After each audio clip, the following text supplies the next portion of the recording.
Well, I hate to say it, but President Trump has just warned millions of Americans that Social Security and Medicare are going to be gone.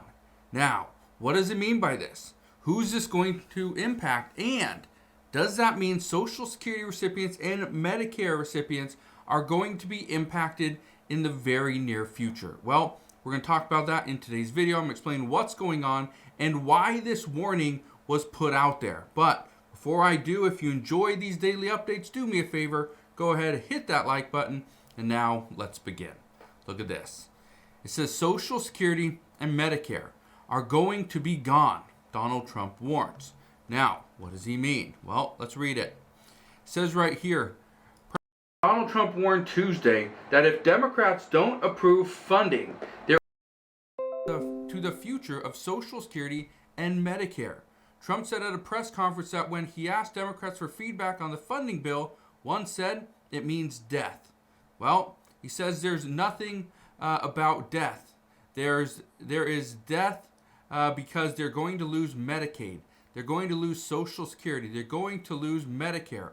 All those things are going to be gone because the whole country would be bankrupt and you're not going to have any kind of medical insurance. Now, that response was because President Trump says Democrats are the reason why the government is currently shut down. Now, we can argue whether it's Democrats, it's Republicans, it's both, it doesn't matter.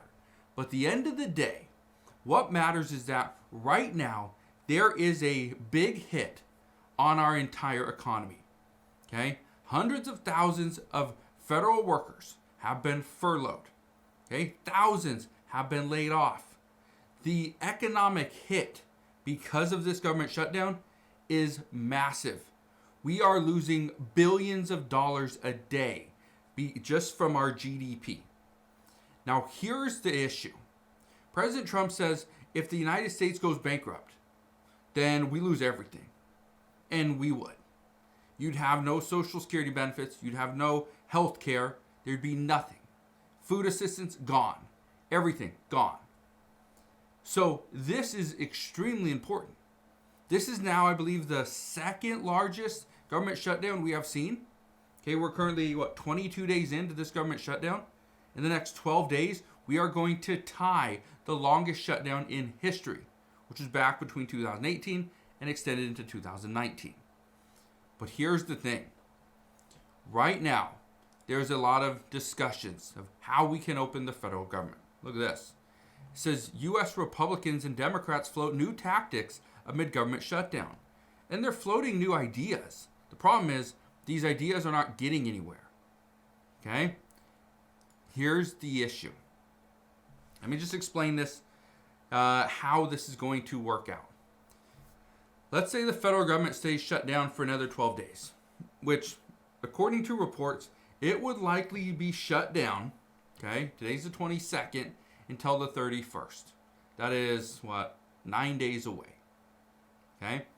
The reason they're saying this is because they don't believe that the President Trump or the Republican Party are going to accept the fact that many military personnel will not be paid.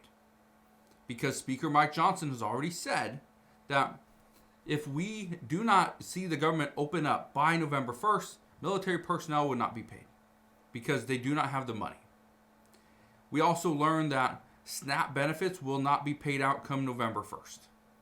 Okay, that's millions of people. Okay, tens of millions of people are going to be without any food assistance. And if that happens, again, that's a huge problem. But how do we fix it? Well, that's what people don't know. But here's what I can tell you. Okay? In regards to Social Security and Medicare, they say if revenue drops because of an economic slowdown, again, this is what's happening right now. We are in the middle of an economic slowdown. It says, or obligations rise, okay?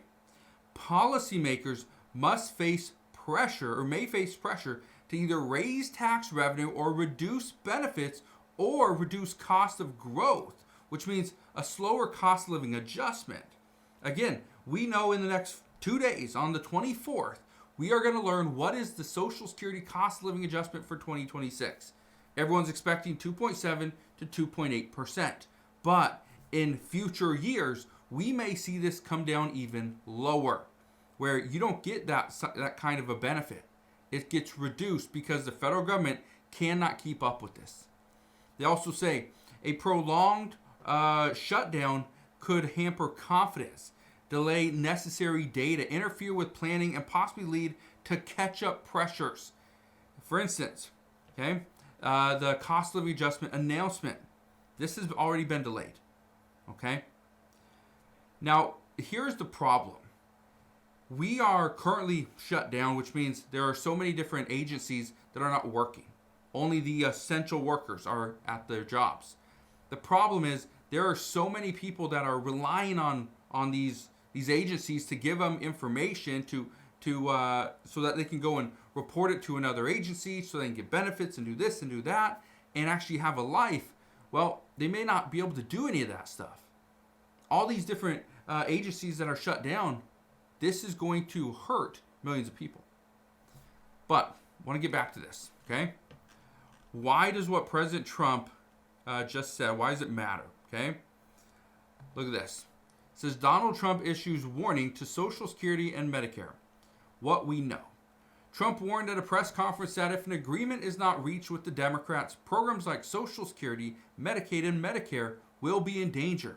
There are currently no changes to Social Security, Medicare, or Medicaid as the government shutdown, which has reached its third week. Yeah, as of yesterday. The president added of Democrats, we will not be extorted on this crazy part of this. They've never done this before. Nobody has. You always vote for an extension. Goes on to say, says the White House spokesperson Abigail Johnson told Newsweek in a statement on Tuesday, Democrats chose to shut down the government because they want to give free health care to illegal aliens. They can choose to reopen the government at any point by supporting the bipartisan CR they voted for just 6 months ago.